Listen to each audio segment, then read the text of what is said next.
أختكم في الله عائشة مصلوحي، مغربية الأصل وفلسطينية المولد والانتماء من مدينة القدس الشريف.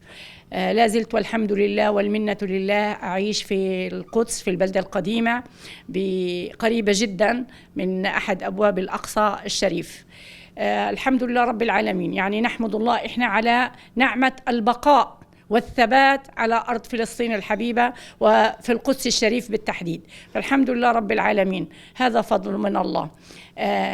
ونحن يعني طبعا الكل يعرف القاسي والداني بأن فلسطين تحت الاحتلال وأن القدس محتلة.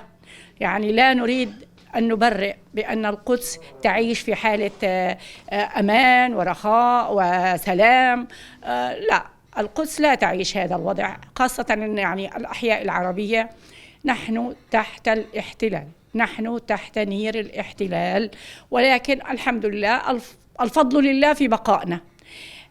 في البلدة القديمة في الموقع الذي أعيش أنا فيه الحمد لله رب العالمين، أيضا لا ننكر فضل الله علينا.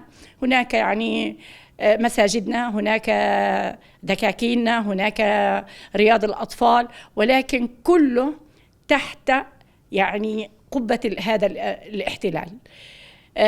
مساحة صغيرة من الحرية معطاة لأهل القدس، ليس حبا فينا طبعا، ولكن للإعلام حتى لا يشوشوا على هذه المدينة الصامدة التي هي تعتبر البوصلة للمسلمين، حتى لا يشوشوا عليها عالميا، لأنهم يدعون ادعاء باطل بأنها عاصمة هذا الكيان.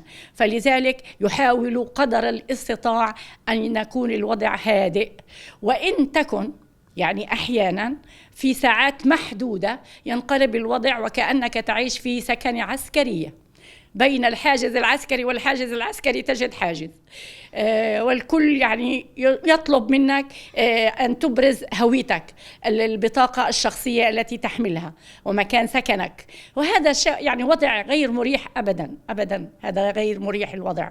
ولكن سبحان الله الثبات من الله سبحانه وتعالى.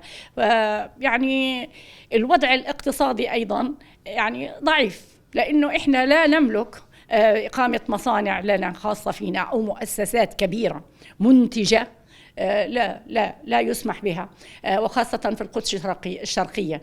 فلذلك يعني ترى الوضع الاقتصادي دائما يعني مستوى متدني أو متوسط. إذا كنا سنجامل الوضع سنقول إنه وضع متوسط، والحمد لله رب العالمين على أي حال. لأنه أنا بالنسبة إلي وبالنسبة لكثير طبعا من المقدسيين أو أكثرهم، إحنا يعنينا نعمة البقاء، فنحن الحمد لله رب العالمين موجودين مقيمين نمارس حياتنا اليومية بقدر قليل من الحرية، ولكن الحمد لله.